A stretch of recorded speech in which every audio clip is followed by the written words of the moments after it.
Good evening, ladies and gentlemen. If you can see me, my ugly mug, or hear the sound of my annoying voice, that can only mean one thing. It is time once again for the worst 120 minutes in all of sports. Yes, it is the Too Many Guys Soccer Show. We took last week off so that all of us could celebrate Valentine's Day with our significant others, because as Too Many Guys, I was not going to allow any one of them to blame me for why their significant other was unable to go out on Valentine's Day. So if that was your plan, I'm sorry that I foiled it. I'm sure that you still found a way to blame me for something, because that's what I do here. I am joined, as always, by my faithful companion and partner in all things podcasting, producer Stead. Stead, how's it going this week? It's going good. I'm a little tired, as in I finally took my first actual trip to Las Vegas over the weekend, but yes, for my wife's birthday. But we had a blast. We had a really good time. It took the whole fam, took the kids. The kids probably had more fun than we did. But needless to say, I didn't watch too much football this weekend, but I managed to squeeze in a little bit.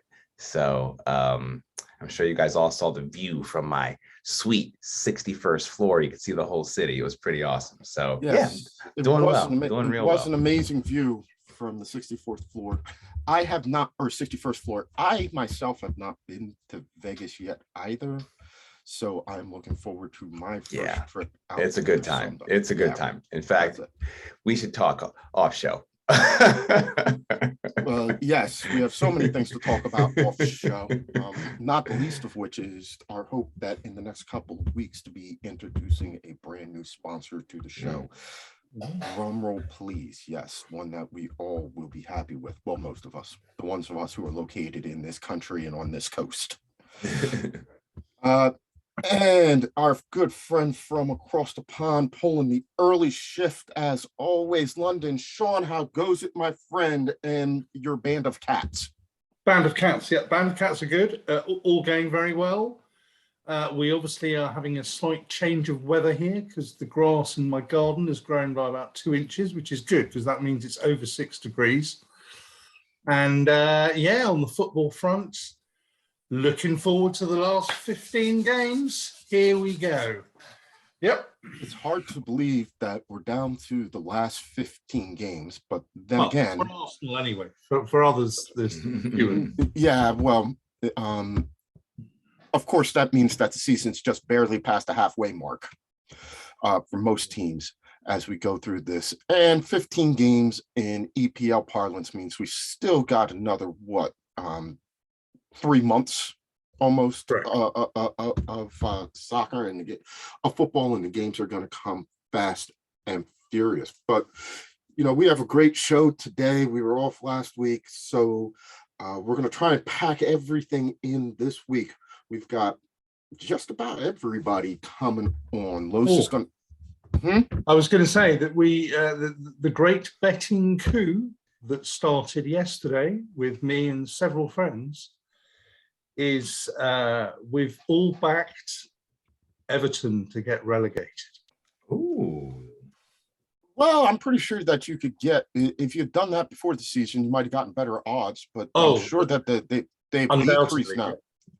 What odds would you want? What odds would you want, Michael, to put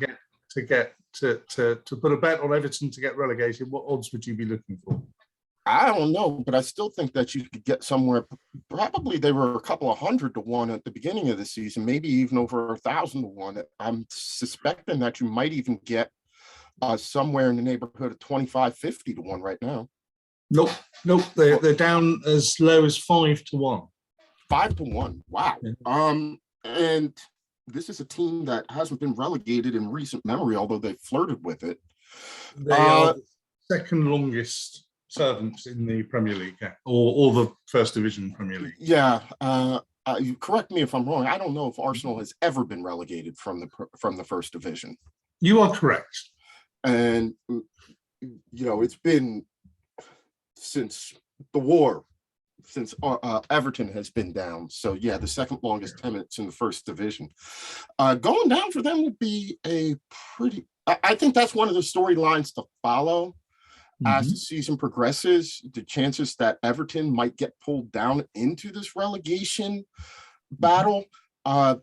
You look at the likes of the teams down there in Norwich and Burnley, and you say, okay, well, there are some teams that are demonstrably worse than them, but nothing they've done has seemed to work. And, some of the other teams, Newcastle especially, starting to pull it together a little bit. So it does bear watching as we go through this last 15 games of the season, this Arsenal story, and it's something we will definitely keep track of. But we've also got to talk about matters further up the table.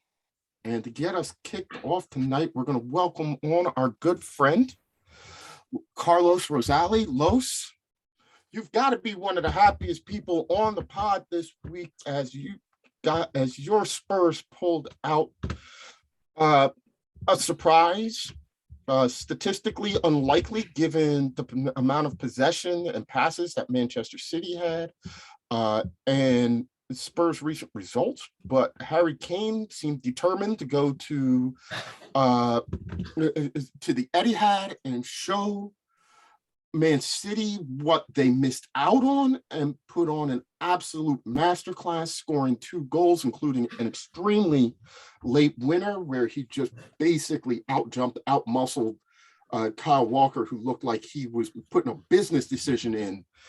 He wasn't getting in front of that freight train to lead Spurs to victory. But just all throughout the game, his passing, that one on the opener to Lee Son was just amazing. This is the type of performance that has made Harry Kane such a valued striker and such a high-profile player. We just haven't always seen it as of recently, but give us your thoughts on this 3-2 victory for Spurs and what it means for them, Kane, and their season. The Kane masterclass, is that what you're talking about? Yes, the Kane masterclass. Yeah, he bottled Pep for sure. That's but I will also say this: the 2 goals by Man City were nothing really to write home about. The one ball came off the knee of Hugo and right to Gundogan, and he just put it in. It's cherry picking, but you know what? They all count. The penalty kick at the end, okay, yeah, it was handling the ball, but I don't know anybody that slides and keeps their hands down next to them as they go down. Next in the so anyone, if they slide, they're going to put their arms up as they slide. It's just a natural tendency, and that's in fact what you're taught in the States. You may not be aware of this, Sean. We have this sport called baseball, but they slide in baseball, and they're taught to slide with their arms up, not arms out or down. So it's a natural tendency to do something like that. So I'm not sure. They're going to call that a penalty, but I'm not certain what else you do with your arms when you're sliding down. So but anyway, getting to the Kane third goal via header when he went through Kyle Walker, it was just like practice back in Tottenham, because Walker used to play for Spurs. So it's probably just like the training days back in the day. So, but it was a good results. And yes, our results recently haven't been great, but that was a good one. And my friend who supports Liverpool messaged me immediately after the match saying, thank you. So I'm like, okay, well, we didn't do it for you, but hey, whatever, you got the benefit of it. So now the next thing is we got to keep winning. The problem is we got teams that are in the bottom 10 on our schedule, which is usually you look at that, oh, that's desirable. Teams you should be able to beat. But the problem is we don't seem to play up to a level where we can dominate them. We tend to bring ourselves down to the level of the lower team. And it's a real nuisance as a fan. to see them do that, because they should be killing these guys, just drubbing them 4-0, to Norwich City, to Brentford, to Brighton Hove. We should be dominating. Now, we did dominate Brighton Hove a little bit in the FA Cup, but Brighton Hove has been playing tough and been playing everybody tough and playing everybody for a draw pretty much. It's the Chelsea Mike's Brighton Hove goes for 38-0 and hoping that they'll get 38 points and stay right above relegation. So there's something to contend with as well. We got to play them twice still. We got to play Burnley twice. We got to play Liverpool. We got to play Man United. Those are of course, those big games. We're going to be a little more up for those games. So maybe the competition will be, what we expect to see, and maybe the result will be hopefully in our favor, but it remains to be seen. But good result this weekend. Enjoyed it. It was quite a match.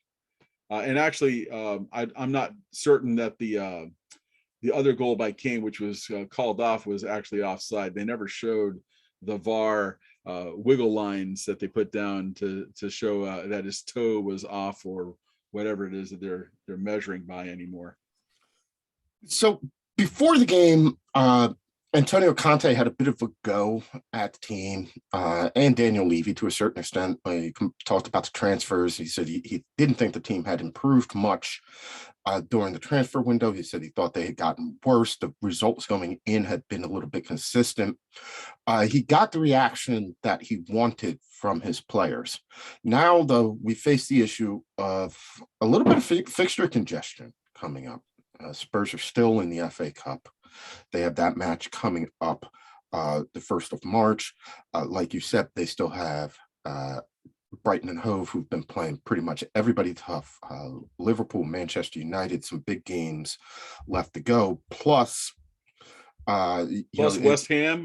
Mm-hmm. West Ham still on the schedule. They got Leicester still on the schedule. You have the advantage, Los, of you play all the teams around you and you have 3 goals in hand. You're sitting on 39 points with 3 in the hand. If you win those, you'll be in 4th.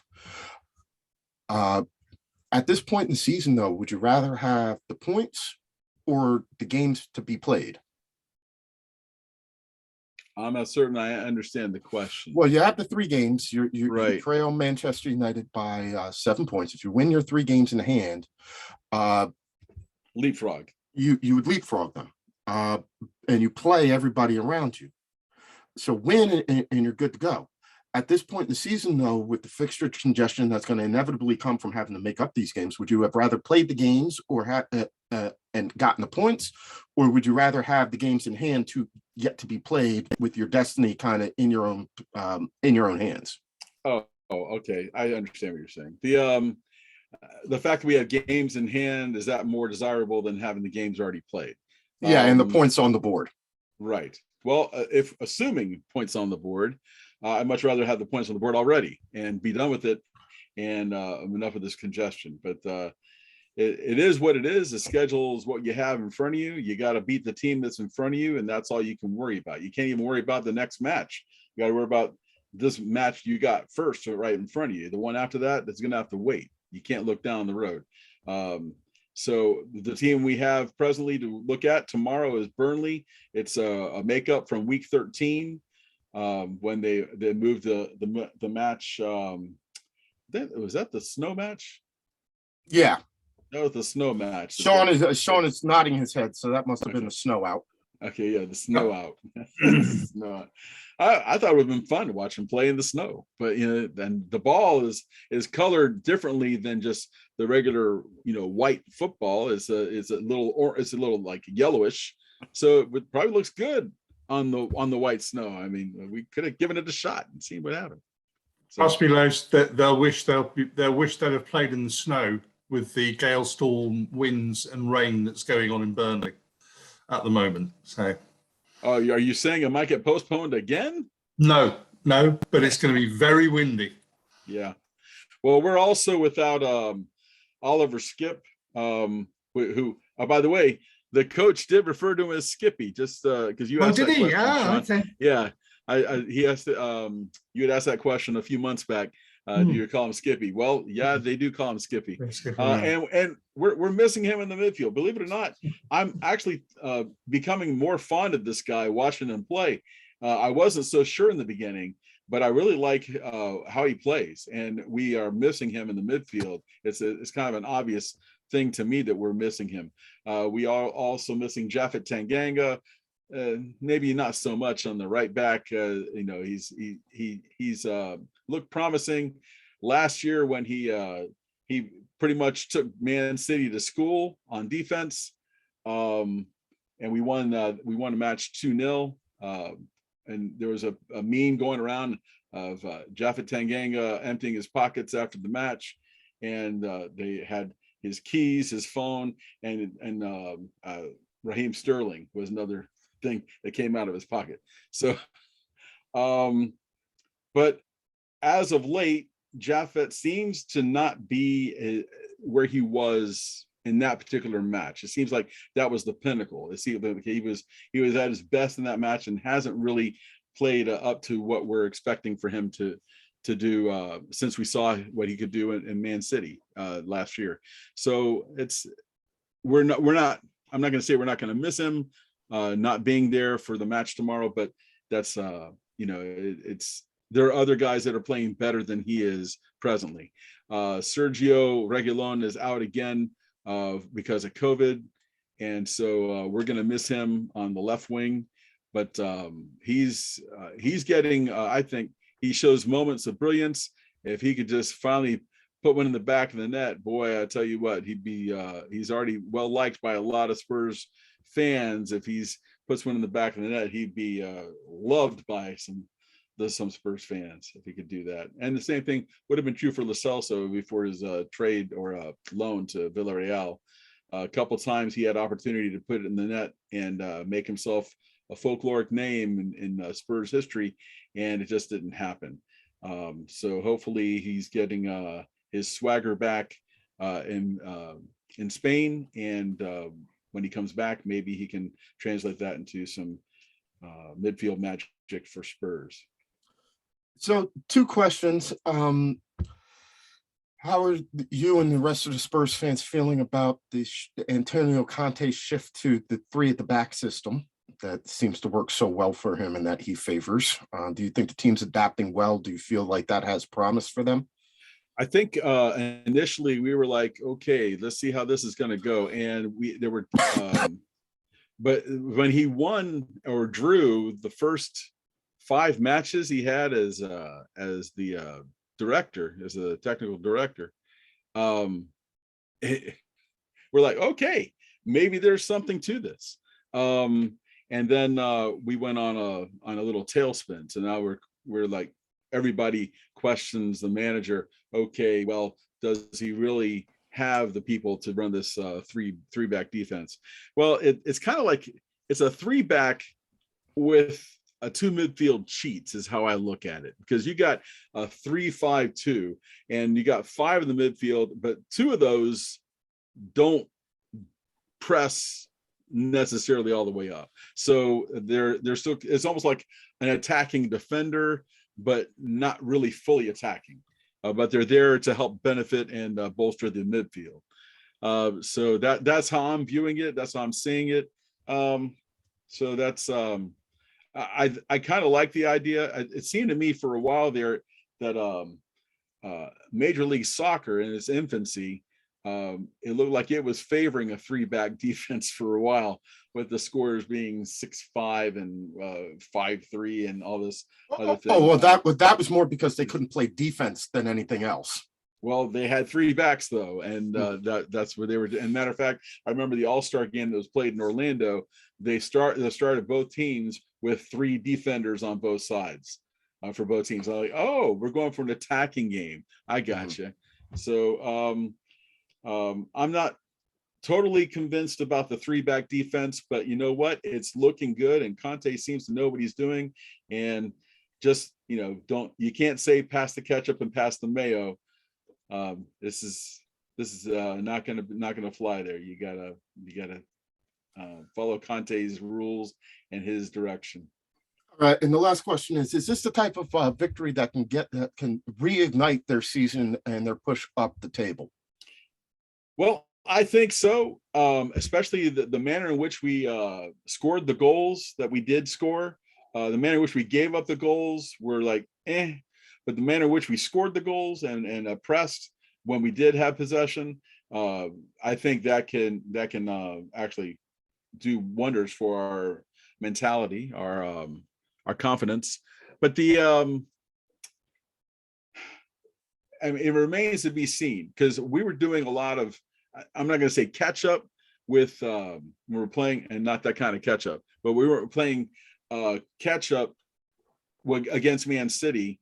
We were taking the game, and as much as they would give it to us, we'd go ahead and take and counter, which is standard Spurs since Jose was the Mourinho was the well, coach. Man City had 78% of the possession and right, more than and double the completed passes of of Spurs in this game.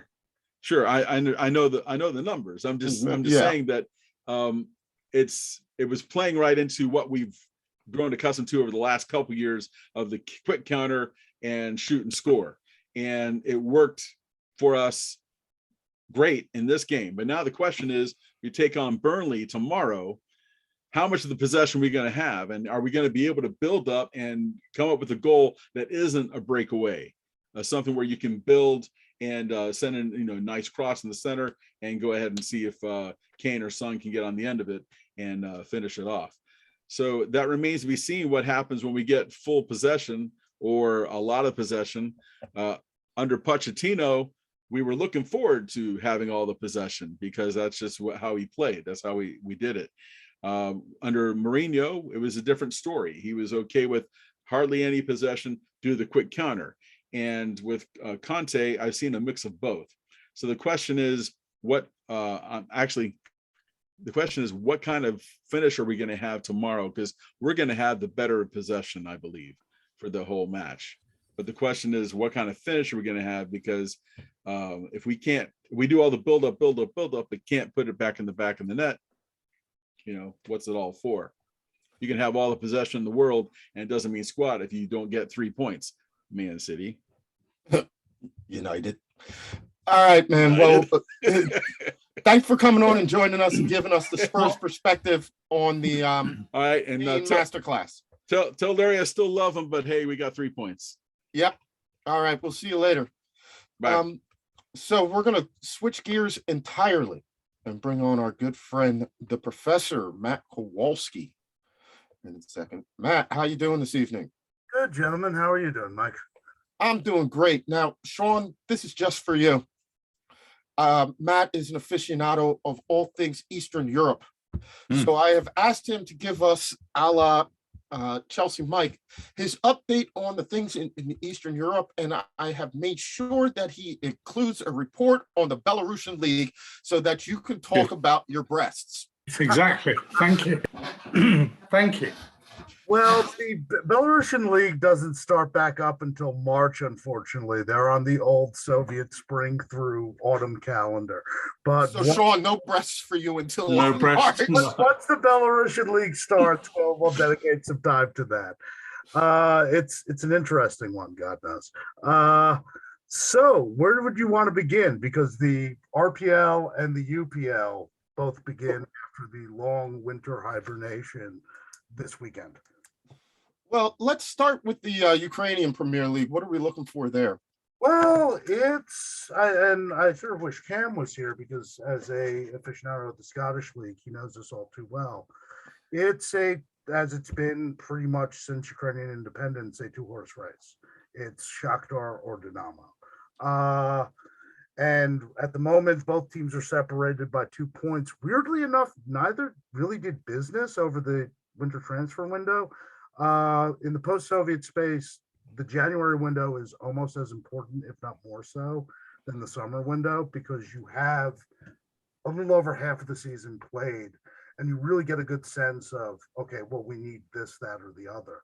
Shakhtar did get David Neres from Ajax, which he's a difference maker. He's a really, really nice young player, which it's kind of weird that he's doing the Western Europe to Eastern Europe to inevitably get sold back to a Western European team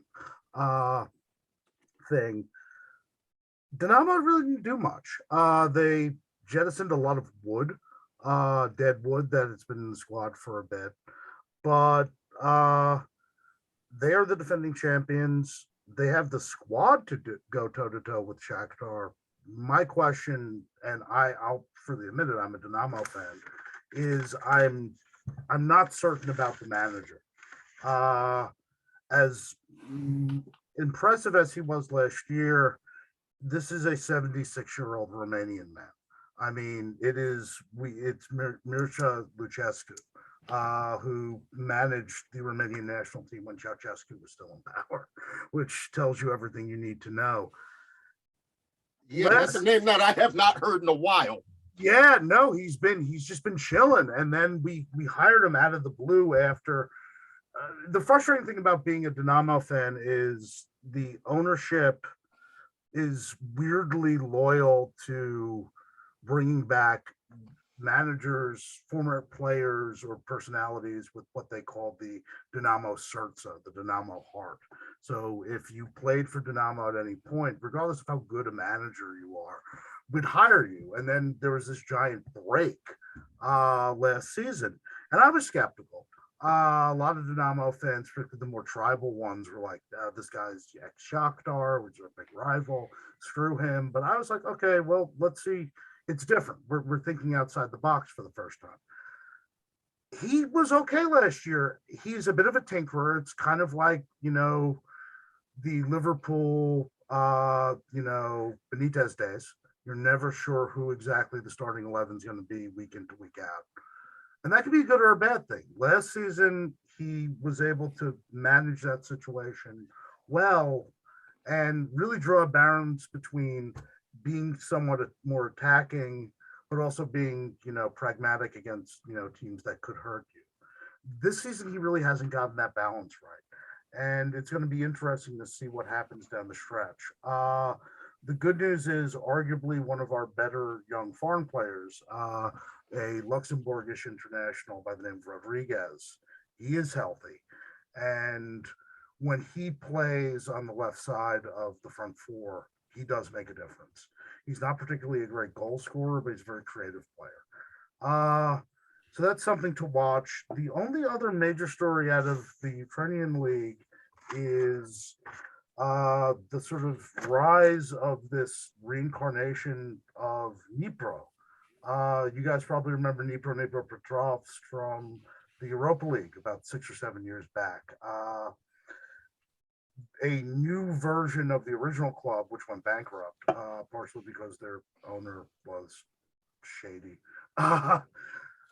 Shocked that there was a shady Eastern European owner. Billionaire owner, exactly. He's actually, if he sets foot in Ukraine, he's going to jail. He's chilling on a beach in Tel Aviv at the moment because he called in that, Israeli passport at the last moment. Not unlike Mr. Abramovich over at Chelsea, by the way.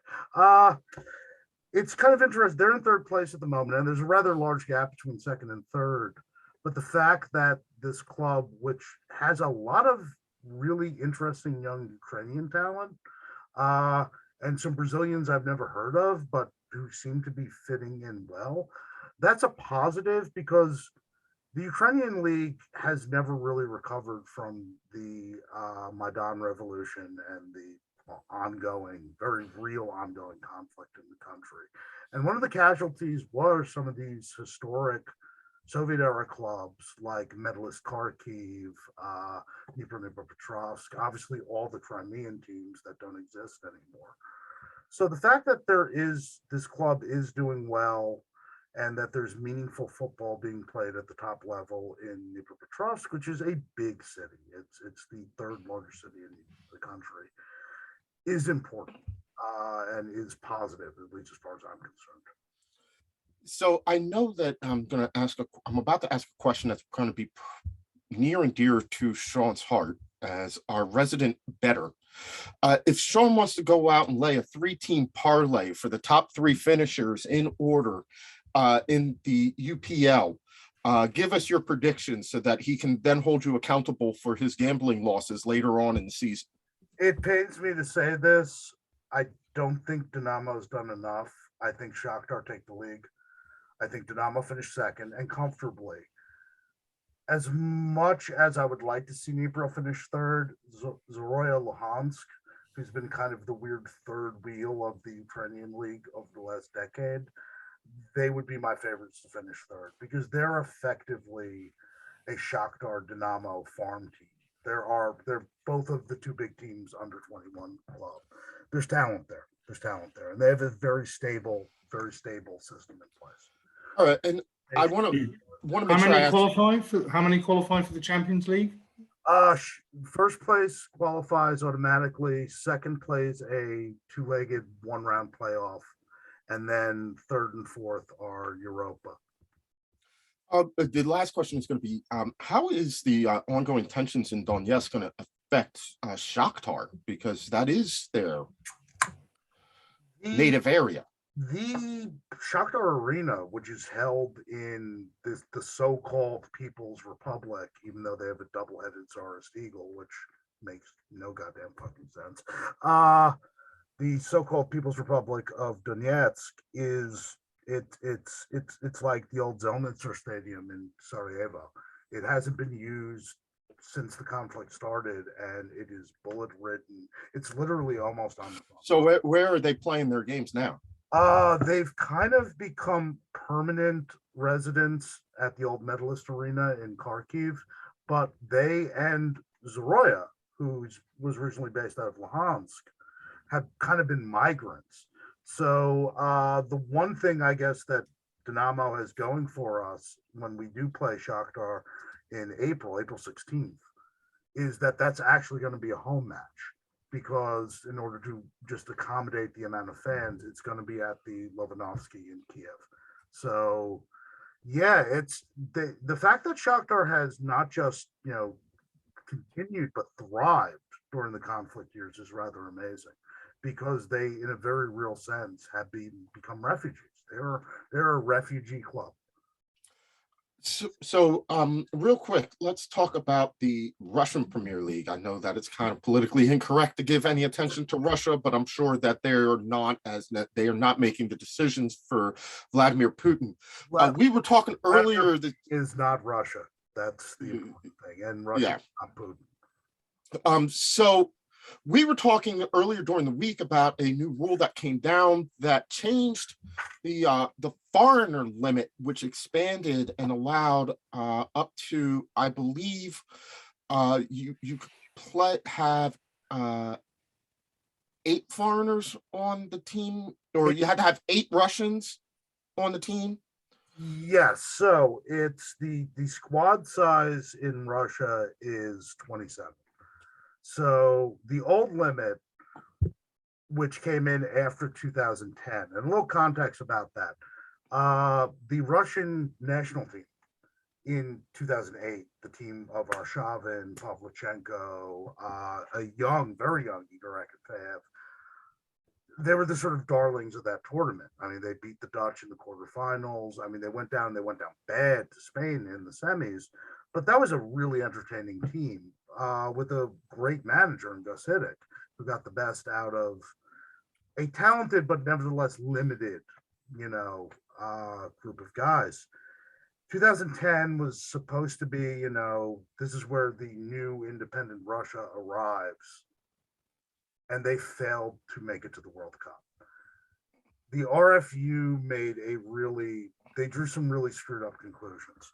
And one of them was because this is at the time, and I know Sean would know this, when Andrei Arshavin has made his move to Arsenal, Pavlichenko's going to Tottenham to sit bench, but he's there. That son of a bitch, Pavel Pogrovniak, plays, I think it was West Brom. A lot of these players are making the move abroad, and the RFU reached this crazy conclusion that, no, we have to keep Russian talent in the league and develop it here in order to rectify this. And so they went from no foreigner limit to a hard foreigner cap of 7. Only 4 of which can be on the pitch during an RPL match, which is crazy in an era of increasingly globalized football. That's psychotic. I have a lot of theories why they did that, mainly because the RFU looks like the Soviet Politburo in the 80s. The average age is about 72. So it's old men from a different era and, totally different sensibilities. But a lot of the big teams over the last couple of years have been pressing to get the foreigner limit reformed in some way, shape, or form. And I'll be honest, foreigner limits very rarely, if ever, actually achieve what they intend to do, which is make the national team better, especially in today's day and age. I can sort of understand it slightly more for a nation like Russia because they're not a superpower, and developing young talent in-house makes sense. But I mean, 7 players is nuts. So the new limit is 13 foreigners, which I think is beyond fair. And you could have you could technically have a starting 11 of just foreign players. No one in the league has a foreign goalie, so that it won't be that. And it won't be that for a number of reasons. But 13 foreigners, 8 Russians, and 6. And this is what I do like, because this is a way to open the league back up to foreign talent, which I think could only be good for the league. But I think this last bit is key. The final 6 have to be homegrown Russian, but under 21s. So every team has to carry 6 under 21 Russian, guys with Russian passports. And I think that's good because that handles or sort of deals with the developing the young talent.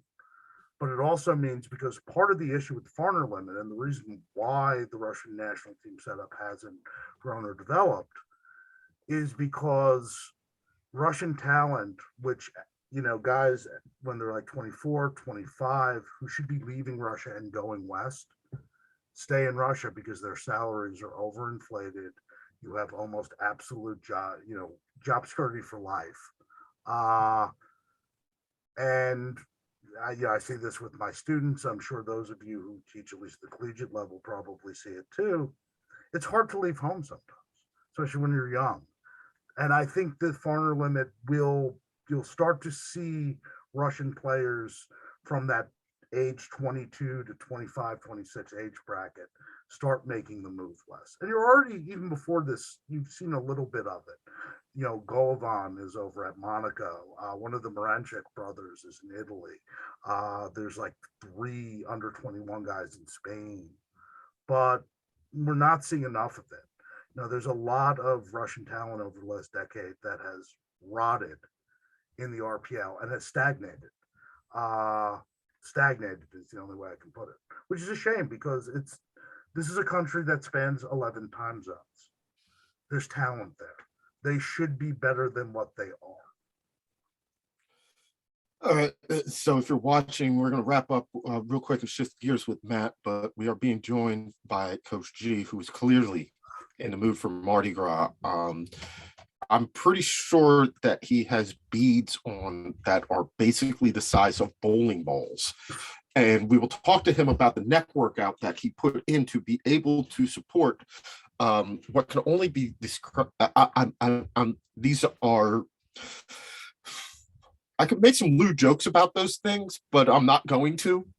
Because I still want to minimize the number of chances of a parental advisory on my podcast. So, Matt, we're going to switch over from Eastern Europe to Western Europe, and most especially to your Premier League team, Liverpool, who have emerged after, they went down early, but came back and got the solid win, but now have emerged as probably the only contenders, the only challengers to Man City for this title. Give me your thoughts before we switch gears and talk to your good friend Celtic Cam, who's also joined us, about Scotland and the Scottish League. But give us your thoughts on Liverpool's destiny, that this race, where you think it's going to go, and whether or not you think that they can sustain this. Being a Liverpool fan and being a Liverpool fan for as long as I have, the nihilism is real. I'm still not prepared to say we're fully in the title race. Ask me tomorrow after the Leeds match. That being said, there's two things that I think are really important here. Last year was a goddamn aberration. And when you're not starting central midfielders in central defense, and when probably the best central defender in the world is back and healthy and playing like the best central defender in the world, you have a goddamn chance. The other thing is, I would make the claim that this is the deepest squad, or at least the deepest Liverpool squad that Klopp has ever had. The Luis Diaz signing, I think, was critical because he doesn't just add another body to the front three. He adds something slightly different. He's a bit more physical. He's definitely more creative. And that's sort of the other part of it too. We're deep, but we're doing things slightly differently. The match against City in April is going to be huge, but we've had issues with City as of late because the way we used to beat them was simply front three, defend and have a midfield of workmen.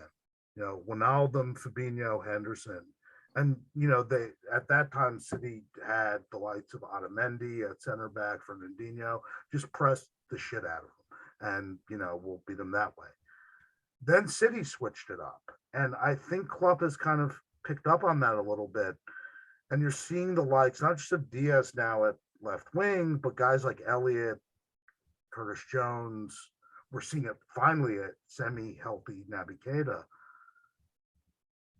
We have at least one, if not two, creative midfielders, and the way that we are pressing is different. The vibe is a bit different. My hope is, I'll answer the question. Can we do it? Yeah, we can. Will we? I have no idea. All right, man. Is that we at least take this to the last 2 weeks of the season. All right. So we'll thank you for coming on. You're more than welcome to hang on. We're going to get No worries, brother. Take care. We're going to get to Celtic Cam in a second when he rejoins us to talk a little bit about, there's Cam, to talk a little bit about Scotland, the SPL, Celtics fortunes, and of course, Cam, my friend, it's back. The Six Nations is back. Now, clearly, so where do you want to start? You want to start with a little bit of rugby, or you want to start with a little bit of football? I mean, I think we have to start with football after this week. Well, so it's been an interesting week for Celtic. Rangers drops points at Dundee. Celtic top of the table. They pick up a point. So we're now they pick up 2. They're now 3 clear at the top of the table. A little bit of a cushion that wasn't there, but at the same time, really, I would say a bad slip up against Bodo Glimt, the Norwegian champions in the UEFA Conference League.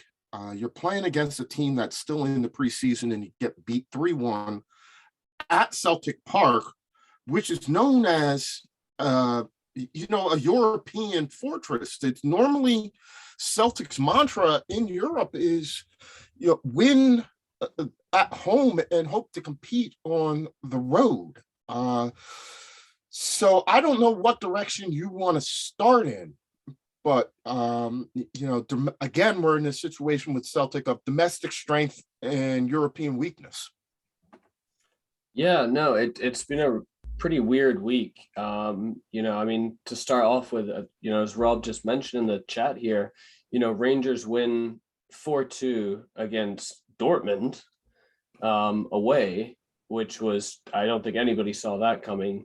And then Celtic at home losing 3-1 to Bodo Glimt. Again, very really, really weird situation here. And then kind of, as you say, flipping that, Dundee has made a massive difference in the table. The Tangerines beating Rangers, or sorry, tying with Rangers, massive for us, absolutely massive. That gives us a win, a 3-point cushion right there, as you said. And Giamakis gets the hat trick in that game, looking really on fire for when we go out to Bodo Glimt on, I believe it's Thursday. So really a strange week of, not doing too well in Europe, but then, really coming back. And I know Angie's his main goal is really to win the league this year. It really is. European success is obviously a massive bonus, but I think a lot of the fans right now are saying, we prefer to win the league, make sure we get the league back. Angie's getting his feet warm, playing in Europe, never done it before. So, I think it's I'm not too concerned if we were to drop out of the Europa Conference League in order to concentrate on the league. And I know that sounds quite defeatist, but I think it just makes much more sense. I think it's the appropriate way for us to go if it came down to something like that. So we've got Celtic maybe a little more content to we've got Celtic a little more content to compete in the league. Angie deciding to focus on the league where they have been strong, since for at least I would say the past 2 months they've been clearly the best team in all of SPL. Where Rangers, their focus may be a little bit more on the Champions League or on the Europa League, right? And it makes sense if Rangers happen to go and make a financially and then points wise, which they need to get their coefficient, which they need to get up. And if they were able to find a way to win it, that's an automatic qualification to the group stages of the Champions League. Now, I don't for a minute think that Rangers has the talent or the coaching to win the Europa League, but you can certainly see. I use that lead in to say, do you think that as this goes a little bit further, if Rangers gets past Borussia Dortmund on into the round of 16 proper in the Europa League, do you think that they will devote more of their resources to competing in the Europa League, and Celtic have the opportunity to even extend that lead that they have in the SPL a little bit more? Yeah, I think that's a fantastic question. I could for sure see that. At this point in time, Rangers are at least guaranteed second, to be very honest. Hearts are sitting at 43 points, Rangers at 63. There's a 20-point gap right there. So I could definitely see them devoting more time into Europe, mainly because, I'll be honest, it's Rangers, and yet again, they have overspent this year and are in financial trouble. It's the usual story with Rangers, and they're kind of circling right back to it. And I think it would benefit them to honestly concentrate in Europe if they're looking at a situation where maybe we're 6 or 9 points. If that gap is there, we've only got 11 games left, and I think if Rangers, if it comes down to it, they'll say we're willing to accept second, make some money out of Europe, get that second place money in Scotland, and try to pay the bank back here if we can. I think to answer your question, too long didn't read sort of thing. Yes, I think they definitely could honestly concentrate on Europe more than the league after a few games. All right, so elsewhere, as we're thinking about Scotland in the SPL, you talked about Hearts, who are definitely in contention to make it into Europe. Dundee, who has had a major impact on the table. We're getting closer and closer to April and the split. Give us some teams that we should be looking for and some matches that we should be watching for this weekend in this upcoming round of fixtures. Yeah, absolutely. So, a few weeks ago, I mentioned that I think Aberdeen, are now sitting in 8th, have a good opportunity to try pull it up. They've actually just appointed the St. Mirren manager, blanking on the name right now, but they've brought in a new manager after their Scottish Cup dropout. St. Mirren have also brought in Morecambe's manager as a new manager, which is, an interesting pickup, especially seeing as how Morecambe is like, I think in League One, they're 21st out of 24. So a bit of an odd pickup. So I could honestly see St. Mirren dropping down from 7th, Aberdeen pushing up. And then, at that point in time, they've got to play Motherwell, Motherwell have exceeded my expectations majorly, and Coach G loves it. They've exceeded my expectations this season. But I think, I was just looking at some of the matches coming up in the coming weeks here. A big one's going to be Aberdeen Dundee United. Tangerines taking on Dundee. That's going to be a really, really big game this Sunday. So I think the Aberdeen Dundee United this Sunday. Hibs is playing Celtic Sunday as well, which not necessarily a massive game, but Hibs is also in that top split, and that is the classic Celtic and mini Celtic taking on each other. So that's always a good game. So the important game, Aberdeen Dundee United. The fun game, Hibs Celtic. All right, so let's turn our attention to the other tournament that's going on right now. Scotland coming off of a bad loss 2 weeks ago, which we talked about against Wales, where they kind of just gave it up. They've got the early match on Saturday, Cam, against France, and France looks strong. Yeah. Now, the only good thing that Scotland have going for them, probably the best thing, is this game is being played in Murrayfield in Scotland. But I don't know. France is big. They have some guys on that team who are so big they look like they're taking up 2 spots in humanity. They are fast. They're talented, and unlike some previous iterations of the French, the French rugby team, they don't look like a team that's going to capitulate easy. But Scotland's coming off of a win in Paris that denied France the Six Nations last year. Tell me, what are you looking for on Saturday morning when you watch this one? Yeah, so everything I've been reading, and I do have to say Scotland's defense this year, I think has looked really strong. Even after that Wales loss, we only gave up 1 try at the end of the day, which some people may not realize looking at that scoreline. But I think our defense this season has looked significantly better. And I think really the main thing we're going to be looking to do against France is really shut down Antoine Dupont. I mean, he's young. He's been on fire. He's been absolutely on fire. I think he was the player of the competition last year. And this year, I mean, he's again just exceeding expectations. So I think, if the Scottish defense is able to shut down Dupont, I think that's going to put enough holes in France's defense for us to make some worthy attempts. I'm hoping to see Finn Russell again, just absolutely nailing those spot kicks. So I think shutting down Dupont is I think going to be essential for Scotland, and I do think that with people like Xander Fagerson, we do have the people that can do that if again we don't give up so many fouls as we did against Wales. So the other game that's worth watching this weekend, Sean, that's right up your alley. That's England-Wales. Wales got their tournament back on track against Scotland in the previous round of fixtures. England condemned Italy to their 4,997th consecutive loss in the Six Nations. It looks more increasingly like Italy's going to get dumped from that. That was one of the stories I had for last week, was the possibility that it's South Africa replacing Italy.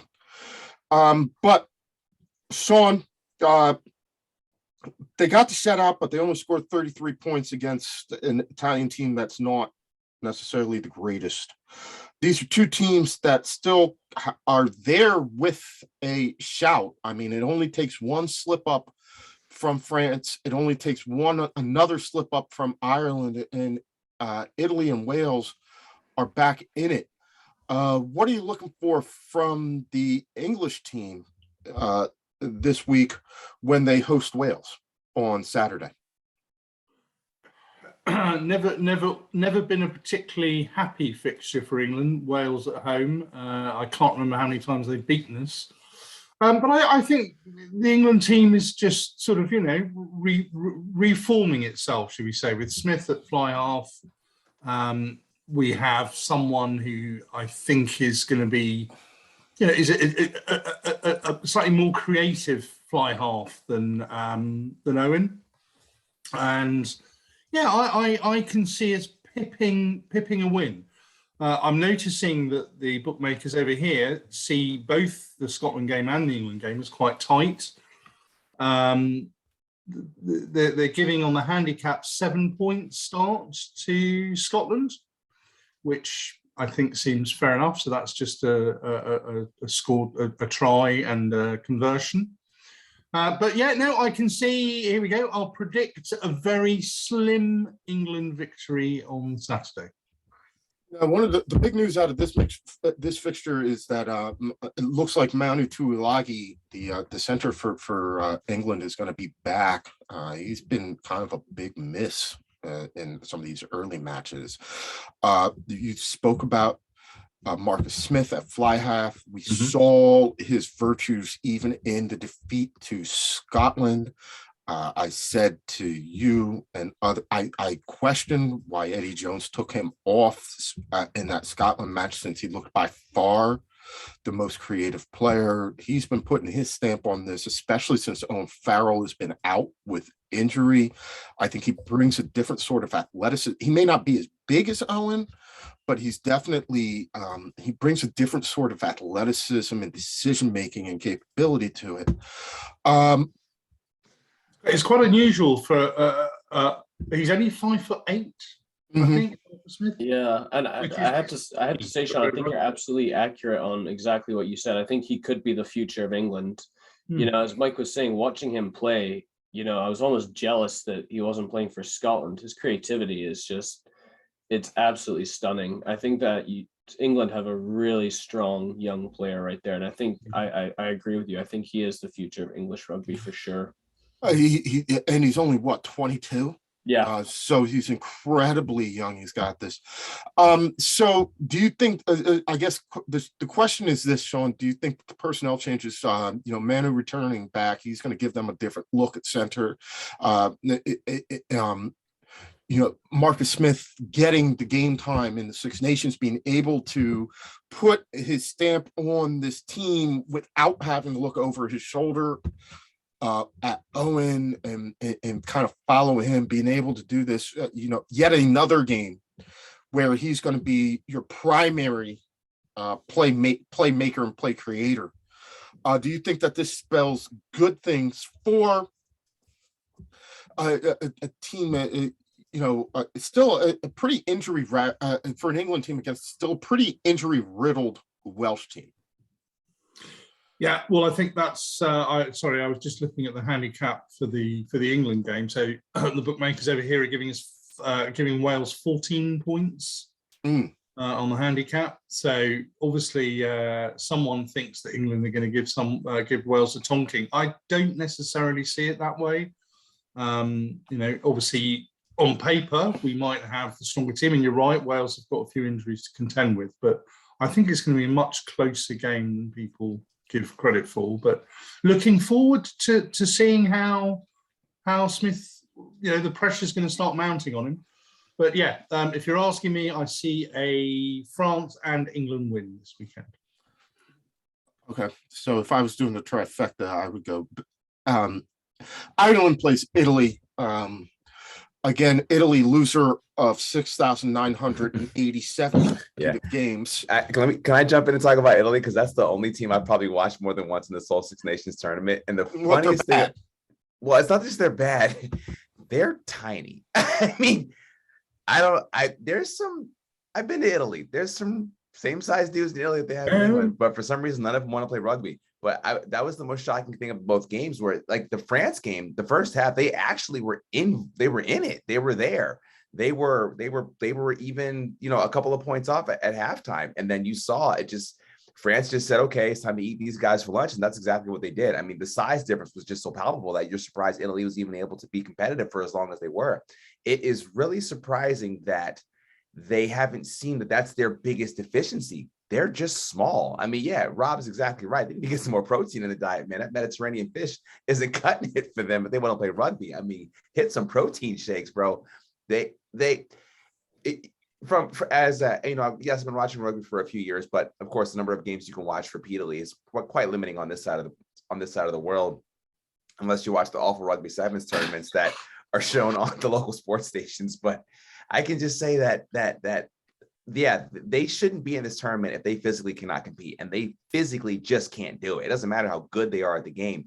They just can't do it. I mean, shoot, I can jump as high as I want, but I'm still not going to be able to dunk on a guy who's 7 feet tall. It's just not going to happen. So it's just a size question. So Italy, I almost hope that another country, maybe a South Africa, steps in and takes the spot, because it's just a joke for them to compete if they're not going to be able to physically man up. It literally looks like you have grown men playing against a bunch of 18-year-olds. That's what it looks like.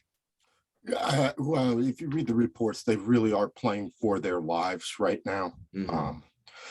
Georgia, for the first time in a long time in the second tier European tournament, didn't win, but Georgia is making and the potential involvement of South Africa, who are willing to play in the Northern Hemisphere in their winter, is a big one, right? Mm-hmm. Now, I don't know if I would like to play in South Africa. Well, it's their summer, so it might definitely not in February. No way. Yeah, no way. I don't know. Well, I mean, it is Southern Hemisphere summer, so but it's also South Africa's a bit. If you're going to play in the Southern Hemisphere in February, you pick South Africa. I mean, that's way, yeah, G, you're right. It's way down there. So at least you have that. Actually, and they've joined they've joined a couple of the European leagues. They're tending towards that direction. I think that you're more likely to see a Six Nations that involves France, England, Wales, Scotland, Ireland, and South Africa in the future. Mm-hmm. And to be honest, sorry, G. Oh no, Italy sucks in rugby. I've been watching them for years. They are awful. So yeah, the United Kingdom Cup, we'll call it, or the imperialist England. Yeah, it could be their cup. So I agree with you. South Africa needs to be in there. Yeah. So yeah, it'll be good. Well, Cam, we'll get you back next week to recap the rugby and what goes on with Celtic. Hopefully, happy hunting grounds in Europe. This week they can turn in a better result up in Norway, where I assume it'll be cold and snowy, because it's always cold and snowy as they go forward. And we're going to turn our attention to our good friend. He's back after a long, protracted absence for a variety of reasons. G and his Mardi Gras beads. I don't even want to ask what you did, what you and your significant other did to get those. Oh, this is not all me. This is all on her. So that's another time, another story. No Zoom recording. Yes, sir. Now, another man. Like, if you ever been to, like, you had these big, huge floats, and if you just look down the street, you just see all this crap just being spewed and spewed and spewed off it. So they just hand these down and just grab them, kind of thing. So yeah, girlfriend's gonna. She's on top of this stuff. And one thing that's kind of prized around here, they're called the throws. So our very first night here, we got a beautiful throw. We haven't taken it out yet. So this is a natural glass glitter. Got a little king cup, little king help, my own little, whatever you want to call it, little helmet on it. Then the last night, and I wish Cam kind of stayed on, because tomorrow night is the Celtic Druid parade. So, but last night they had a throw with, I don't know if you guys can see, but it's the black king cake babies that some guy glued about 100 on. So these are pretty cool. So people actually fight over this. I had a French mother with like a 1-year-old baby right here swinging left and right. Didn't really care about the kids. So this is kind of a crap show. So it's kind of my time, my show right now. So next weekend I heard is 10 times crazier. So looking forward to it, man. So if you guys have a chance to come down, room back there is all open for you guys. So come on down. Well, it looks like from your Mr. T looking jewelry set that you are definitely having a good time and The biggest ball enjoying. down below more. So, one always hangs higher than the others. So I knew we couldn't get through this without a ball joke. I'm just hoping that I'm just happy that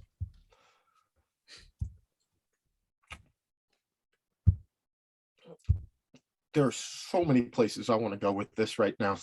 There's so many places that I want to go with this. There's so many places. Look, I've already had to edit one podcast about 2 years ago. I don't want to have to do that again. So let's not go there. I'm sure Sean's laughing because he remembers that conversation, I'm sure. Oh, there's definitely been a couple that you had to edit out.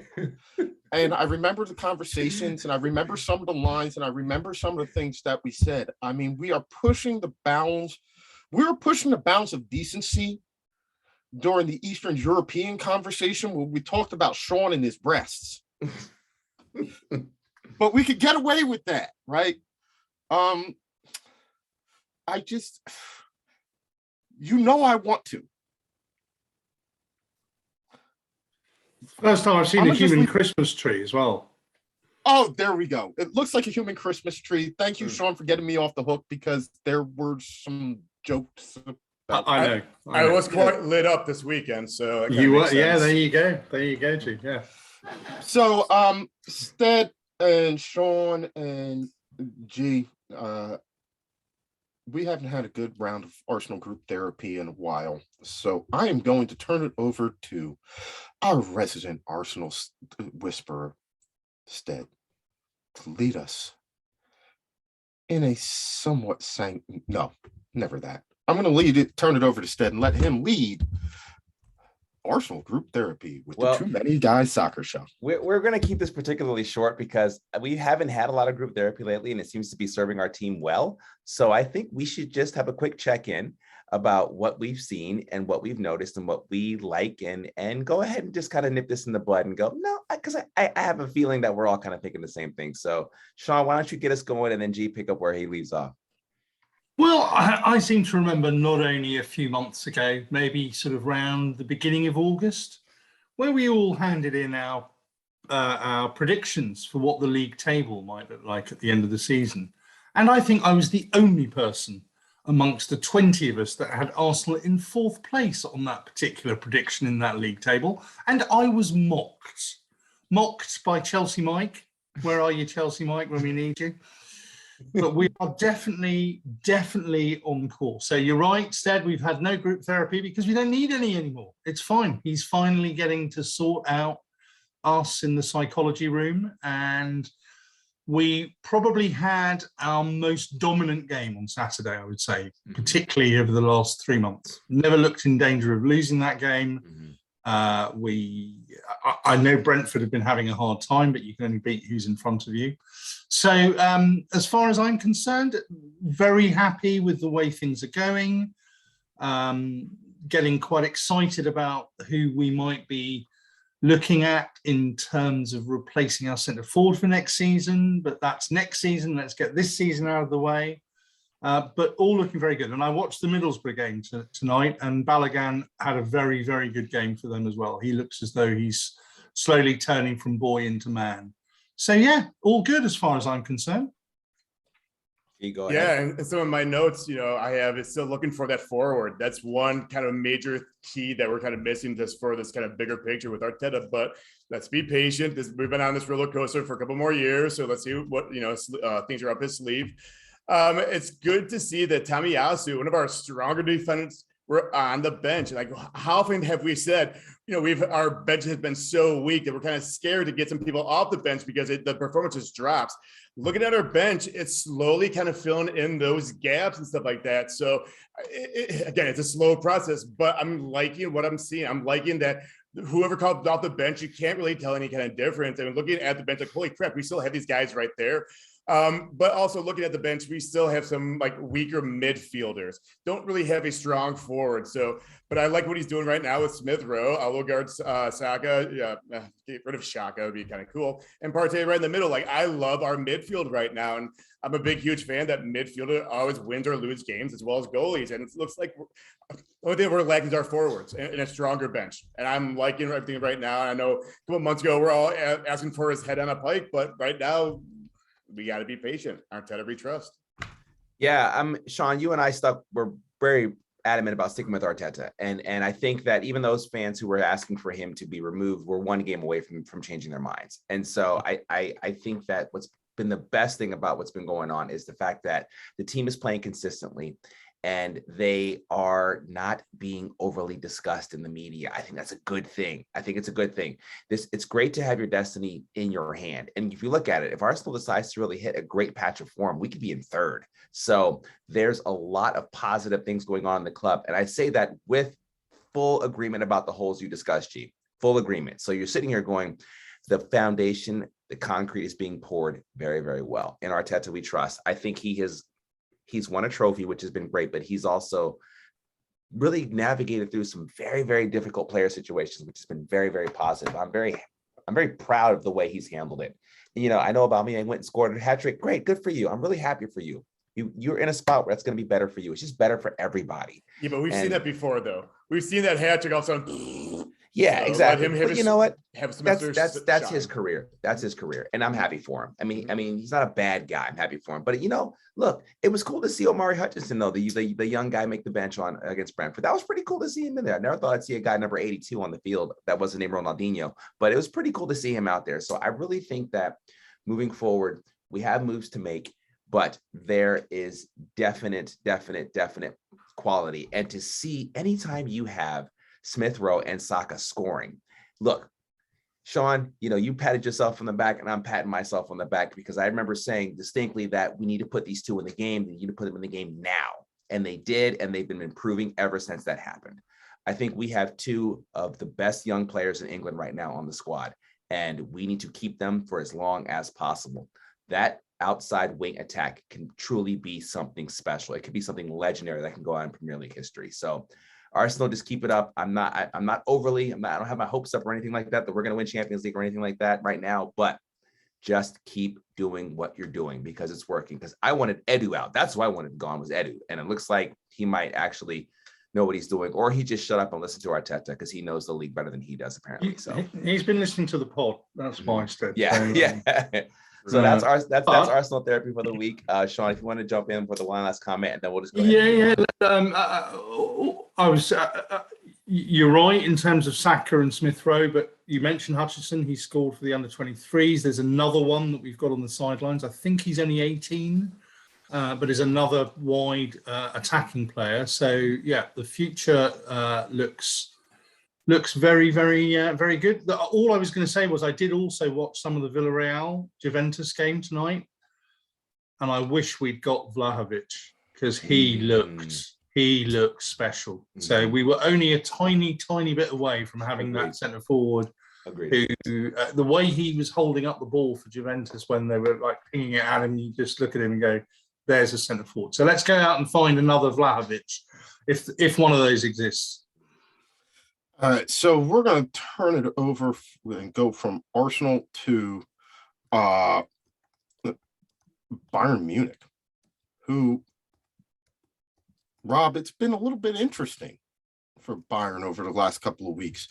The defense just has looked a little bit shaky. They had that shock loss to Bochum, then the draw against Salzburg. They went down against Werder Fürth, but came back to win, finally getting back in the goals. A little bit of a blip or just some signs that things may not be as calm for the Bavarian Giants as we had necessarily thought. I think you are seeing a team who's missing Alphonso Davies. They don't have a proper fullback. Pavard plays there somewhat, but not really. He's more of a center back. Lucas Hernandez plays a little bit left back, but not really. He's more of a center back too. And now they're asking Coman and Gnabry to play sort of a wing back role. And I think is really messing up with the flow of how they play. You're missing Leon Goretzka, who was the box-to-box 8, and he's still out. Alphonso Davies is still out as well. He's not going to be back for several more weeks. It looks like the myocardosis is healing, but he's not been cleared to play yet. You're just, you're surviving on Lewandowski, just being an animal still. He has a shot. He has 12 games or 11 games to go to score 12 more goals, equal Germano's record, and obviously he beat the record. Now you have Thomas Muller, who's out with COVID. He got COVID a year ago at the Club World Cup, but he got COVID again. So he's going to be out this coming week against Frankfurt. And there's just no help coming. And look, they're top of the table still. I don't think it's still a title race, but they still have to play Dortmund again. They still have to play Leverkusen again. And those are not easy matchups. Those are drop points potentially. So this could be a title race really, really quickly. And yeah, they just need an attacking fullback, which is what they've always played with. Before it was David Alaba, and then now it was Alphonso Davies, and you're just missing that. And they're just playing weird formations. They're trying to do a back three. Back three is not working as well. Neuer had knee surgery for meniscus, so he's not going to come back until after the international break in April. So it's not great. It's not great in Bayern land, but it's better for all this to happen now than to happen like in late March, because that's when you really need to get going with Champions League and stuff. So I'm hopeful, but we've seen this before. But it's people are like questioning Nagelsmann again. They're like, is he ready for this? Is he trying to change too much from Flick? I still think he's gonna do well. But the waters are starting to get a little choppy over in Munich, and it's not looking good. And there's no reinforcements coming. Potentially in the summertime, they might get one signing, maybe. If anything, the money's still tight. And only now recently have the Bundesliga started allowing the fans to really come back to the stands. I think got 25,000 coming this weekend versus Frankfurt in Frankfurt. So yeah, I'm a little worried, but not incredibly worried. Talked about the decision to allow Nicholas Sula to walk to Borussia Dortmund, right? And with the defensive shortcomings, is it now incumbent that they make a signing? Like, do they have to pony up for somebody like Antonio Rudiger to get that back, to make sure that they have those defensive reinforcements? Or are you convinced that they've got enough at center back in Upamecano and possibly Chris Richards if he ever gets a game with them, Lucas Hernandez, who can also play as a center back? Do they have to make a move to get another center back in the summer? I think the problem is that you're gonna need a center back, right? Because look, if Bayern play a back three, Chris Richards will have nothing to do with playing right back. I can tell you right now from my sources, and I have really good ones, that he hates playing right back. He will not come back to Bayern if they make him play right back. So he needs to play center back. I think he's better than the other center back in the roster, which is Nianzu. He's not related to Ashley Maitland-Niles, is he? By any chance? No. I don't know. I don't think so. He doesn't want to play right back either. No, I'm pretty sure they're not related. No. I'm being generous with you, Sean. But anyways, no. But the problem is too, they need depth everywhere. They need another midfielder because like Toliso's gone, right? Omar Richards in as the left back, backup is not panned out. I mean, he came from a championship side in Birmingham, so there's still a lot of holes to fill. And so I think what's going to happen is they're probably going to need to get either a really good right center back in either Rudiger or Christensen or somebody else, or they need to get and spend big money on a pacey right back to allow sort of a balance there where you can, depending on how you play, you can give Davies some days off. You're not relying on him to play every game. You go slot Lucas Hernandez to the left to kind of hold the position a little bit, and then have someone else on the right-hand side going up and down the channel, just like Alfonso Davies does. Is that a Serginho Dest type of player? Maybe, especially if he's on the outs with Javi, but we've hearing that's not the case anymore. Apparently, Javi loves Serginho Dest now again, so he might not be an option either. I, as an American, obviously, I hope Chris Richards plays. I think he'd do well here. I might even trust him more than Benjamin Pavard because Benjamin Pavard has been meh. Now, Sula, I'm going to miss Sula. I know a lot of Bayern fans out there are going to be like, good riddance. He's gone. He went overweight and all that jazz. But to me, like, no, Nicolas Sula, I will not stand for any slander for Nicolas Sula. I love the man. He played. He was valuable in the final versus PSG. I think he's going to be missed. And it's about time that Dortmund shows some gumption and actually did something with their money. And I'm happy for Dortmund for getting a good player like Sula, and I'm going to miss him. And I think Dortmund have a lot more holes to fill. So Sula's not the end all be all. It better not be the end all be all for Dortmund, but it's a step in the right direction. And Bayern will miss him, and sadly they'll probably have to see him potentially 2 or 3 times a year. So, looking elsewhere in the Bundesliga, before we move on real quick, who else should we be paying attention to in this upcoming weekend's round of fixtures? I'm still loving Freiburg. Freiburg was awesome. I think they did excellent, and I think they're going to just continue going. They got all their players up to snuff. Everyone's healthy. Vincent Grifo is a top player. You got Nicholas Schlotterbach as well, who's good, and don't forget Gunter as I think right back or left back. But Leipzig is on the move. They're hungry. They just smacked around Hertha Berlin, and they're getting all their ducks in a row, and they're going to push for top 3. They're still 4 points out, but because they're in 4th place. But we're before, I don't know, what was it, like 3 months ago? We're talking to them. They were like in 10th place. They just skyrocketed up the charts because the table is so condensed in the middle. Like 2 points gives you major moves up the table.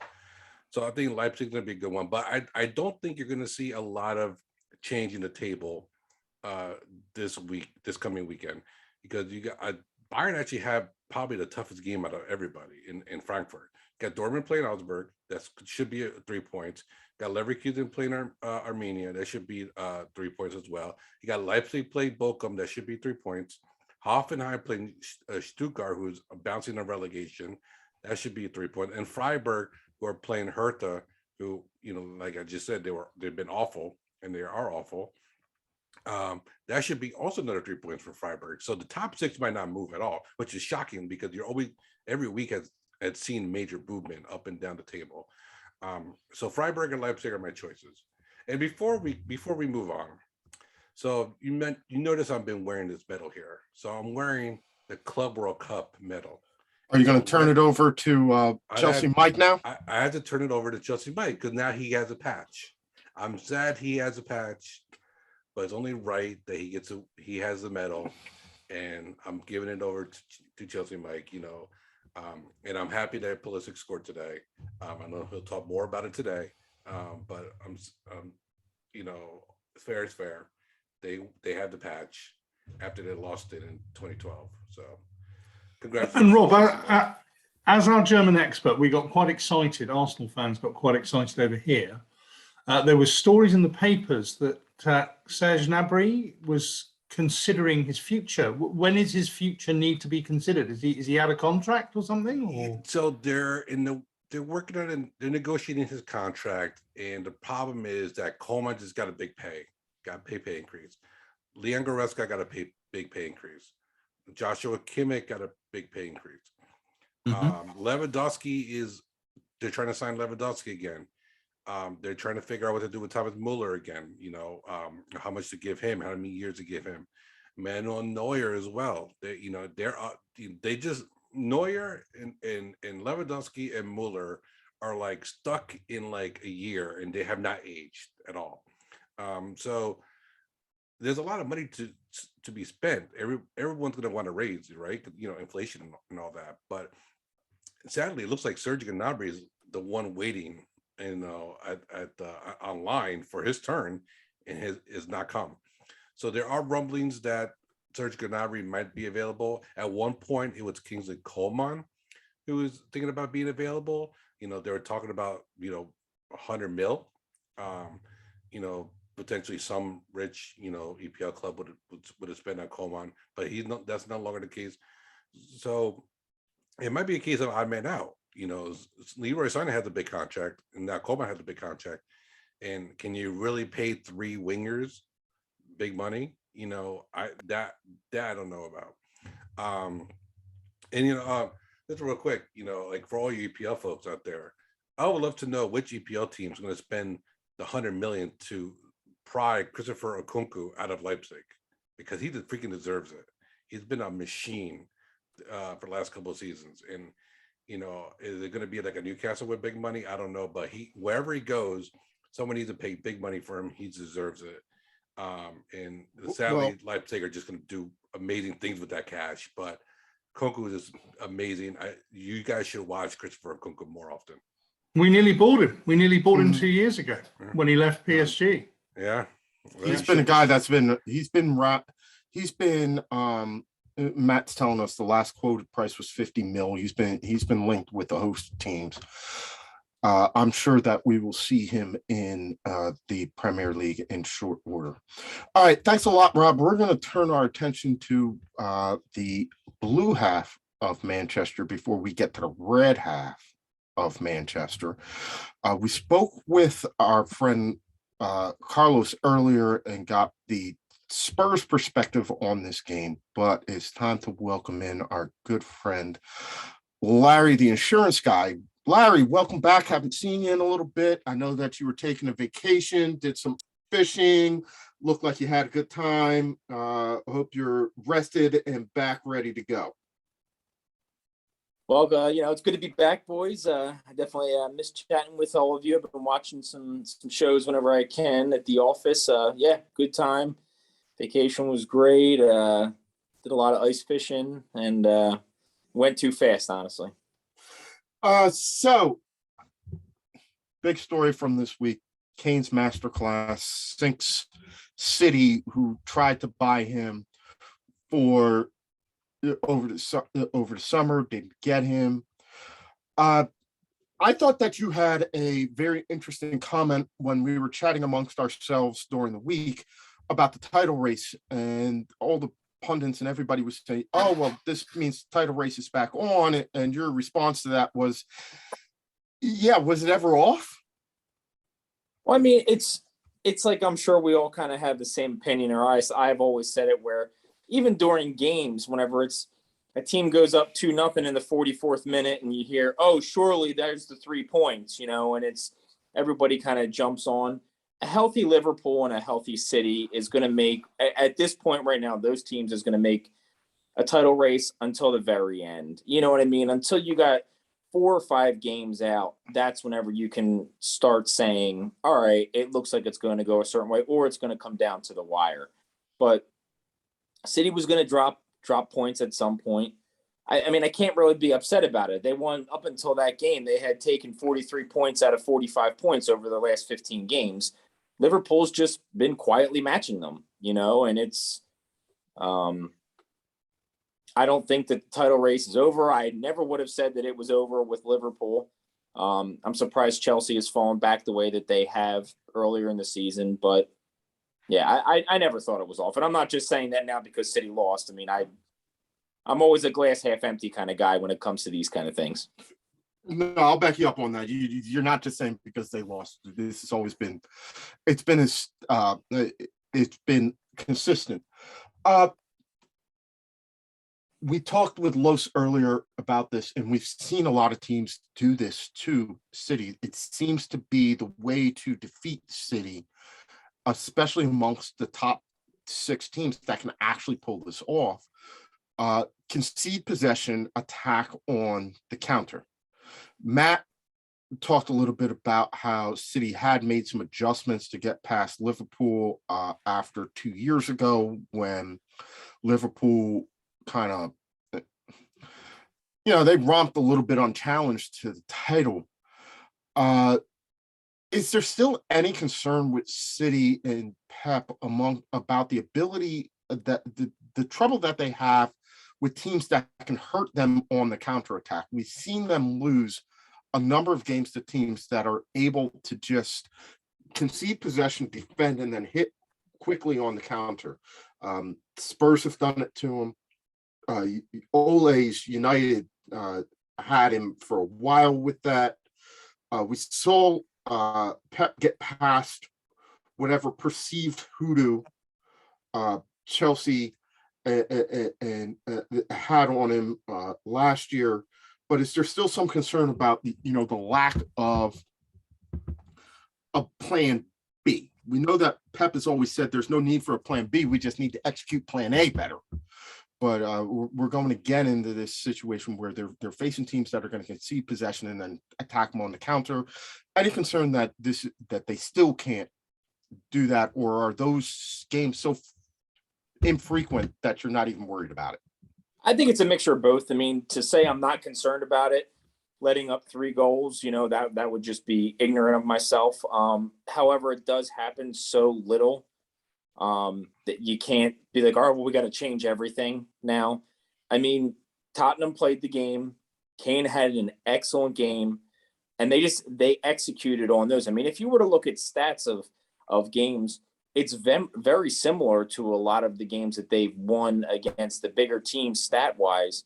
Tottenham just capitalized on it. They just executed on it. And City was not, they were not, they had an off day offensively. Didn't expect them to put up 5 goals or something like that. But I mean, it was the first game I was watching it with my son and just saying, like, where's Bernardo Silva? He was not present during the game, which has been very rare for him. There were just some different things that I think it's a blip, and it's a blip at a bad time, but at the same time, I'm not overly concerned about it. Tottenham just played a great game. They executed, and then they finished. So while this, as bad as this weekend was, let's rewind a little bit and talk about what happened in the midweek, where it was an absolute demolition job against Sporting in the Champions League. How important is this tournament this year to Pep? It has been the one lasting black mark on his resume that despite being at City for as long as he has, despite being at Bayern with the talent that he had there, he just has not been able to get a team to the Champions League since he left Barcelona. I mean, midweek again, it's hard to gauge it because I forget who said it in the chat. I mean, they're just 2 totally different spectrum teams. I mean, it would have been a monumental upset if City would have lost that game or the way that they handled the, everything, if it would have been a 1-0, 2-1 game. We'll see how it is with the second leg. But I mean, the Champions League, it's especially last year, Pep's made the mistakes. He's the one that's cost them, last year against Chelsea. Chelsea, I mean, I think we could all agree going into that game, Chelsea had no right winning that game. During the game, they absolutely earned it. But Pep screwed himself with the, no holding midfielder. Just, I don't know why he makes these changes. Whenever they lost to Lyon in the Champions League, he all of a sudden had 2 wing backs. He doesn't play with wing backs. He does these things sometimes where he outsmarts himself, and I don't get it sometimes. I don't know, but it is a black mark on his resume over the last decade and a half, where who knows if he stays out of his own way and just does what he does. I think there's a very good chance, but they're playing the best teams in the world. So. All right, well, we're going to go from the blue half of Manchester to the red half of Manchester and welcome in, making a triumphant return. Oh, geez, what is going on there? Well, I'm told to dress for the job that you want and not, the one that you have right now. So, Is it so you Ragnar glasses on, his same hat, and then I'm just matching for the festive reasons. I don't know. All right. So for those of you not listening, Much love, brother. Coach Matt is shown up in, I guess, channeling slightly Coach G's Mardi Gras beads with a German flag background. And yeah. All right. Well, it's for coaching for Schalke right now. I don't know if you guys have notes at the table, but we're right there. We're 2 points off first place. So, Matt came down to New Orleans, and here we are. Time to celebrate. So things are good. Things are good right now. Yes. Great. Yes. Matt, it's been a little bit since we got a chance to talk about this, but we gave Arsenal their chance. I feel bad. Part of me says, okay, well, we should have talked about Manchester United and their struggles to give everybody a chance to have a go, because It's not like we spare the opportunity to go at other teams when they struggle. But at the same time, I'm like, we're a mid-table team playing like a mid-table team, even though we are in 4th place, but we're basically a mid-table team. And there's no news there. Let me get this out of the way real easily. I can suffer the slings and arrows. I am a Manchester United fan. I understand that everybody loves to hate us. When we're good, I will revel in it. When we suck, I will be the first to tell you that we suck. And guess what? Sean, Matt, Stead, G, Rob, Mike, we're not that good. We're not that good. Okay.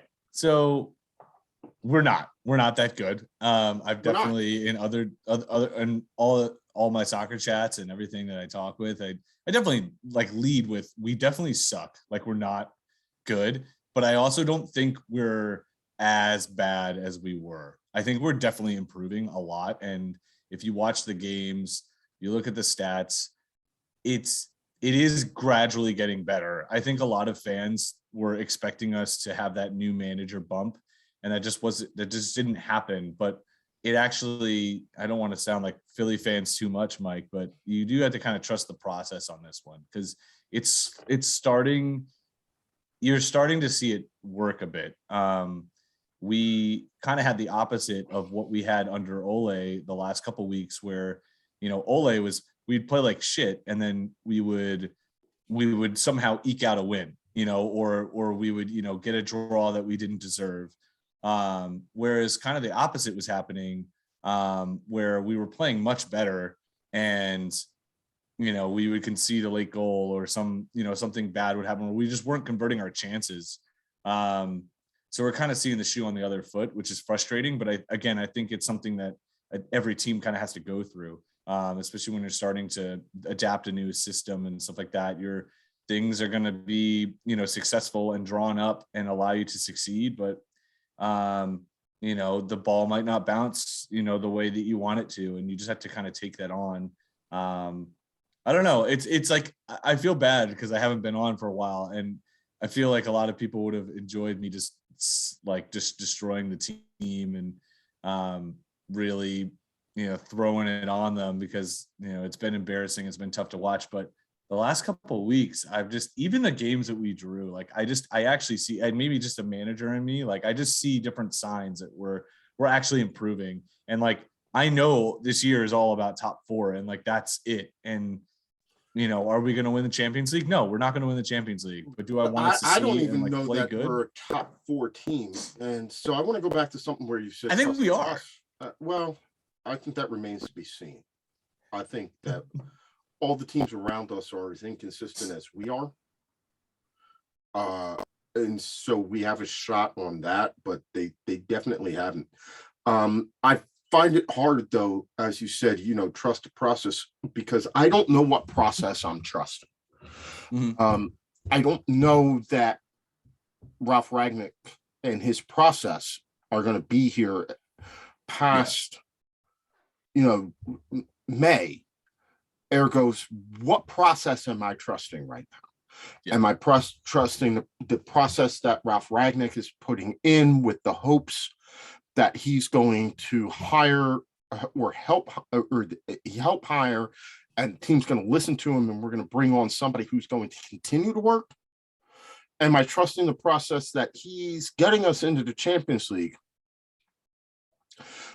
so that we're on solid footing, so a new manager like Eric Ten Hag or Mauricio Pochettino can come in and take over? I don't know what I'm taking, and I'm not 100% sure that getting into the Champions League is a positive, because I think that would just paper over some cracks. You and I and everybody else with us have talked about the fact that this team, as it is set up, does not work, right? Yeah. And we need to addition by subtraction, dude. Addition by subtraction.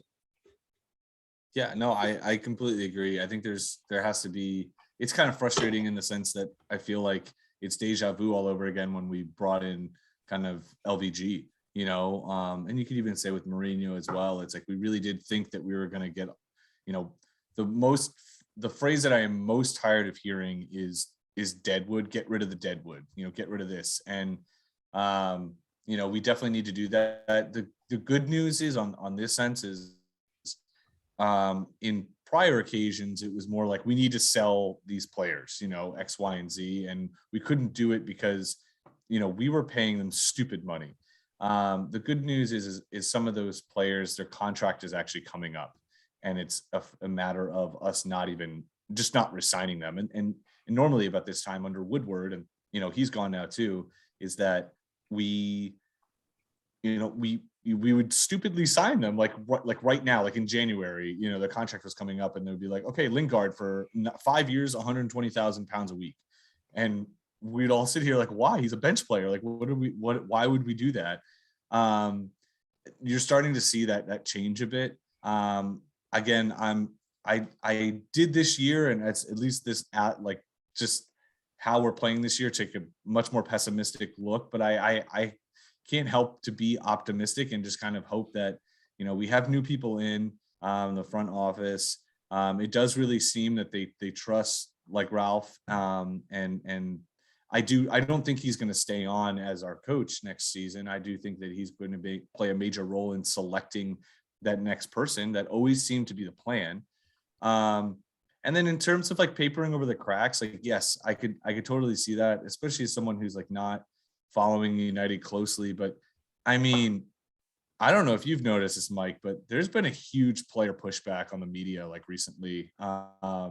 Just really flat out calling out journalists, telling them that their stories are essentially lies. I haven't really seen that from a United team. Normally it'd be like PR, like player PR, to saying like, we move together and forward. They're actually, even Rashford like called out a journalist for saying something and tagged him on Twitter and said, this is completely false. We've seen it several times. The whole Harry Maguire thing that's happened recently. I think the team internally has actually kind of realized or had a really rough go this year. So I don't think they're going to look, if they make top 4, I don't think that they at any point look back and say, well, you know what, at least we got top 4. Like we're okay. We're still building. I think everyone within that team knows that they had an awful year this year, and they're doing their, whatever they can to kind of turn it around. It sounds so phony and fake, but I really do believe that. And I do see signs of it. I think that you and I as fans have to continue to look closely. And I think that, if we do start seeing signs of a drop off, or we start seeing, us kind of reverting back to the issues that we had under Ole in the beginning of the year, you and I think we should talk about it on the pod, because I think it's really concerning. I think it's something that, there are other things though. Like, I know that they have been vociferous in calling out the media, but I don't think that the media is wrong, because there are certain things that just make sense. I think there is, and I don't know the extent to which you agree wholeheartedly. We've had this discussion. I think that, there is a Cristiano Ronaldo problem. So when you hear about factions developing the locker room and a division in between, a Harry Maguire and a Cristiano Ronaldo faction, I think that makes sense, because think of it this way. Since he left United, Cristiano Ronaldo has played for Real Madrid and Juventus. Both of them had strong incumbent locker room presences who could check him and his ego. And we all know that Cristiano Ronaldo has a massive ego. When he got to Real Madrid, there was Iker Casillas and there's Sergio Ramos. Right? No matter what he says, they are the heartbeat of that team. You look at the guy, Juventus is coached by Andrea Pirlo, right? Juventus legend. You are an outsider coming into our team. We know that you're talented. He's now gone to a Manchester United team where the captain is Harry Maguire. We can legit have a debate whether Harry Maguire is capable of playing for Manchester United based on talent alone. He certainly hasn't, off the field or on, for that matter, necessarily displayed the attributes that I would look for my captain. Like, I wonder every time he walks out on the field why it's not Bruno. Yeah, that's me too. And you have a number of players in the likes of Jadon Sancho, Marcus Rashford, probably Bruno to a certain extent, who are all young enough to have grown up watching Cristiano Ronaldo play. I think it's only fact that you feel like there's a faction in this locker room between the captain, who says one thing, and Cristiano Ronaldo, who says another thing, and players like Jadon Sancho, like Marcus Rashford, like Scott McTominay, who all grew up. Like, it's like you and I getting a chance to play with Michael Jordan. Yeah.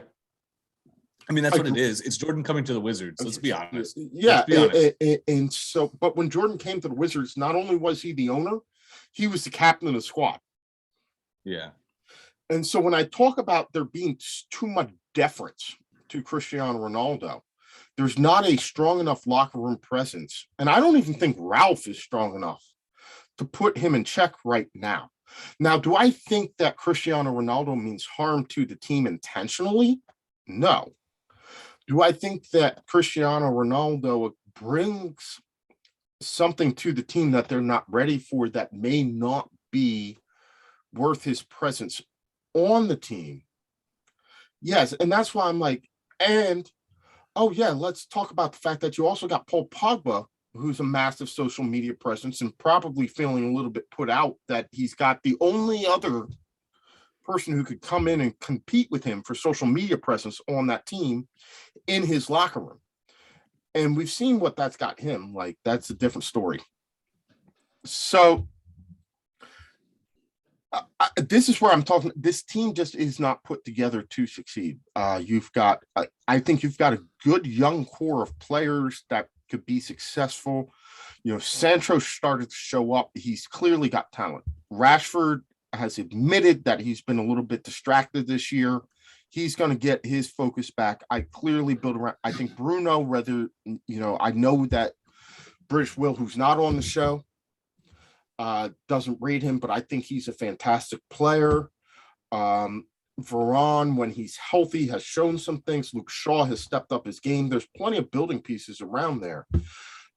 This was a team that wasn't ready for that sort of thing to come in. And I hate to say it, man. If Paul Pogba and Cristiano Ronaldo both leave for a second time, I don't know how upset I'll be. Yeah, it's funny. And we'll try to wrap this up quick. But I was so fine with Pogba leaving until I watched the Leeds game. Like, actually the game before that too. He is just like, when he wants to play, and I do think he's just actually, that's the key. The want, like the want, like that, and that's the thing. Like, he doesn't deserve the money that like he wants. And so that's the thing. But man, like, he just was doing some insane things, and I am gonna miss him. Like, I'm gonna miss those things and wish that it got better. Ronaldo, I've said it from day one, and I feel like a lot of, you know, basic United fans would kind of crucify me for this, but even from day one, it's just queasy. Like, it just doesn't work. I just don't like it, and he's got to go. Unfortunately, the whole Greenwood thing kind of created a whole issue with that. We don't talk about Bruno. We don't talk about Mason Greenwood. As far as I'm concerned, he's not. This was another one. I caught some flack for this. I didn't talk about the Mason Greenwood situation. I'm going to talk about that. When you do what he is accused of, you do not deserve my airtime. No, that's true. As far as I'm concerned, he is not currently a football player. This is a football podcast. I talk about people who are playing. I trust, and Sean, you can agree with me. I think the Greater Manchester United Police know what they're doing. If they arrested him and charged him with what he has been accused of, they have sufficient evidence to back it up. I refuse to give airtime to somebody who is accused of doing what he is doing until that works itself out of the court. And Matt, that's the last we're going to say about Mason Greenwood on this podcast until that works its way through the court system. I concur. That's a good one. But yeah, no, just overall, it's going to be interesting next couple weeks, and then we'll take it from there. Hopefully, these Arsenal fans stop, grinning with their smug grins, and they take some couple losses. So that would be great to see. Look at that grin. Get it out of here, Stead. All right, so we're gonna move on, and we're gonna bring Bluetooth right here, baby. we're gonna move on, and we're gonna bring in our last correspondent of the evening, Chelsea Mike, fresh off a win, and Rob is going to give you the Club World Cup Champions medal. He is passing the medal on to you. Chelsea, fresh off their win in the Club World Cup. We've got good things going on in the lower leagues. You tell me where we're gonna start as we wind down. Oh, and he's muted. That's the best part. And he's muted. Hey, Mike. Sorry. Let's talk about Chelsea first. Great win in the Club World Cup. I think we all had questions about the questions were asked on this podcast about Thomas Tuchel and what if he doesn't get this done. Well, he did. And we get to wear the patches on the shirt. And the games were the games were all right. It was essentially like playing lower league opponents, I suppose. But certainly not up to EPL skill level, which was actually a thing I worried about. Actually, if you look at Chelsea's schedule this month, they only play one game against an EPL team in a Premier League game, and that was this weekend against Crystal Palace. And I don't think they looked that good at all. They came out, they were very slow. After halftime, Tuchel does a triple substitution. Ziyech puts it in the net immediately, making his manager look like a genius, but that was ruled off. Eventually, they get the winner. I do worry a little bit for the upcoming EFL Cup final about the quality of the competition they've been playing lately. All right, so you talked about that game against Crystal Palace. Rob brought up the fact that somehow, and part of this is the flow of the game, but Lukaku only got 7 touches in that game. Is this a situation where Thomas Tuchel goes back, looks at it, and says, all right, we've got a 75, 80 million pound striker in the middle. We've got to figure out a way to feed the beast. Well, yeah. Yes and no, because him getting 7 touches, that's terrible. And you don't pay a guy that much money to sit around and be a decoy. But 2 things. One, he scored 2 goals in the Club World Cup. So yes, again, he played against a team from Asia and a team from South America, but who won their respective confederations. Scored 2 goals there, but his primary and best role in that game was as a decoy. Watching that game, you saw the Crystal Palace D suck in towards him every time. It was clear that their game plan was just to shut him down, and it actually allowed Ziyech to score both the goals that he did. As the defense moved to Lukaku, Marcus Alonso, just a genius. That ball that teased in and kind of broke late right over to Ziyech, sheer genius. But he was open because the defense moved to him. If they're going to play him 4-on-1 in the box, what are you going to do? Nobody's going to score goals like that. But he does have to become then the best distributor on the team, which I don't know if that's what he wants to do. So, give us some updates on what's going on in the lower leagues. What should we be watching out for this weekend? Well, you got, all right. So I will tell you this. You got in the championship, the difference between the playoff places and 15th remains small. It's up to 11 points now. But you've got games going on all the time with teams that are within 5 points.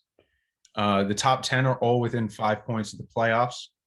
And, you get a lot of great matches going in off that.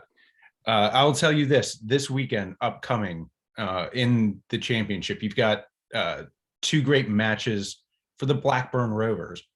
Blackburn Rovers, as I'm very quick to remind everyone, have exactly the same amount of Premier League championships as Liverpool. But they are currently in 3rd in the championship. Tomorrow they're playing Sheffield United. Sheffield United, as I've mentioned before, are still going through a surge. They've come up through the bottom half of the table and are in a really good position for the playoffs now, sitting in 7th, but with a game in hand on Middlesbrough. 3 versus 7 tomorrow, and that's at 2:40. And then at 7 on Saturday, we have 3 versus 4 in the championship on ESPN Plus. So do wake up early. So you're going to see a lot of Blackburn. It's a crucial week for them. They're not really in a great spot to go up automatically. but you want to be 3 going into that tournament at the end of the year. So look out for Blackburn this weekend. So as we're talking about the lower league, Sean, tell us what's going on with our good friends down on the South Coast. Are you talking about beautiful Exeter City, the Grecians? Yes, I am. Yeah, Grecians are doing really well. Yeah, having had a bit of a wobble in the league, 3-4 games back, they got back onto a winning thread. I think we've won the last 2, but I'm just looking at the table. There's a very good chance now. They've positioned themselves very handily for some of the automatic places. So I see Exeter are currently 4th with 53 points, behind Tranmere and Northampton, who are both on 56, but we have 3 games in hand over Tranmere and 2 games in hand over Northampton. I think Forest Green have probably flown the nest. Would you agree, Mike? Forest Green? No doubt. I did the hand signal, struggling to unmute myself. Yeah, Forest Green. If there's anyone who I'm ready to call as a winner in the lower leagues, Forest Green.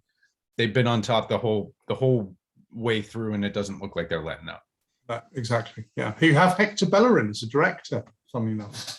He put some money into them due to their sort of green philosophy, shall we say. So Exeter looking really good, and I am hoping to get to go and see a game in the very near future as well. So when I go there, I'll take some lovely pictures for you all and see if we can get Alfie Pond to sign that shirt.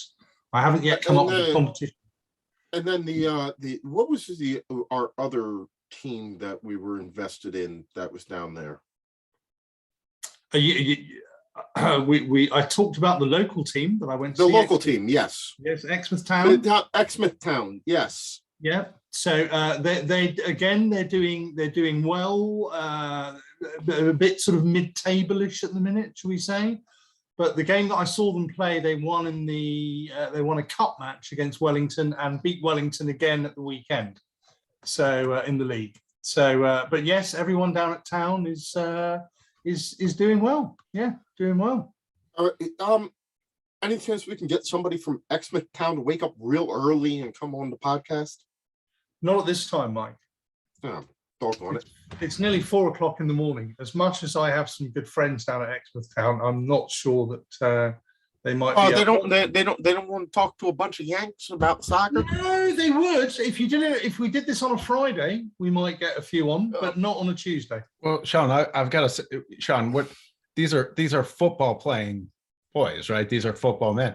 What are they doing going to bed before 4 a.m.? Well, they've closed down the local nightclub, unfortunately, so they've got nowhere to go anymore. The pubs shut at 11, they get kicked out. I have tried to lure them Chez Monty for a bit of whiskey drinking, but that hasn't worked yet. So you know what we'll do, Sean? We'll pre-record the interview and then we'll play it. So okay. Oh yeah, good idea. Yeah, we can do that. Let me know.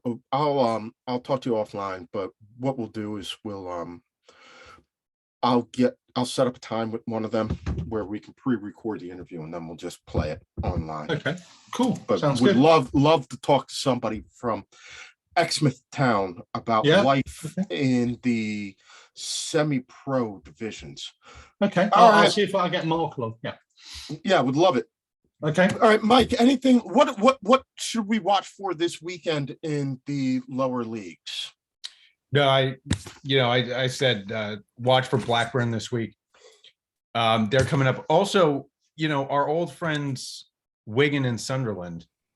They'll be battling it out in League One. That's not on TV, but keep your eyes open for it. Sunderland, who we thought looked pretty good for promotion and were hanging around the automatic promotion places, have fallen off. They lost 4 of their last 5. And so they're going to Wigan, and they really need to stop their slide. So that if you're not watching Blackburn this week, keep your eyes out for Wigan and Sunderland in League One. We've seen a couple of teams make approaches to high-profile former players. I know Robbie Fowler and I know Roy Keane have both recently turned down championship jobs. What does that mean about life in the lower leagues? These are both guys that have managed down there, but what does that tell us about life down in the championship? I don't, you know, I mean, I think for certain people, it's a career advancement, and for some people, it's a step back. If you're coming out of the Premier League and you're in your great dressing rooms and, you know, hot showers, great catered meals and everything, and you go down to, say go down to League One or League Two, and, you know, there's pies and tea there for the players. I mean, that, you know, I mean, not having the resources and not having the ability to really like bring in the talent that you want to bring in, because you've got so many more financial considerations. You know, it's for some people and it's not for some people. But yeah, it's definitely a harder life when you really have to get that much deeper into the books to make sure everything's working. All right, my man. Good to talk to you as always. Gentlemen, it has been a good show. It's been really fun to see all of y'all again. As all the cameras pop back on. Good to see all of you. We had a lot of fun. So I want to thank Los for coming on, talking a little bit about Spurs. Matt, Eastern European Report, spot on, my man. Thank you very much. Larry, the insurance guy, telling us all about what's the city half of that Tottenham city game. G, I tried, my man. The cleanest joke I can come up with is just make sure you have some lube and some pliers.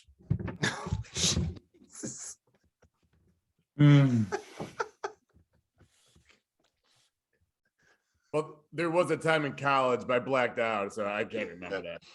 It's whipped cream, banana, lube, and some pliers. All right, that'll help you get through that. All right. Rob, Byron Rob, thanks a lot for coming on and joining us and talking a little bit and passing on the medal to Chelsea Mike with the lower league report. Matt, good to see you as always, my man.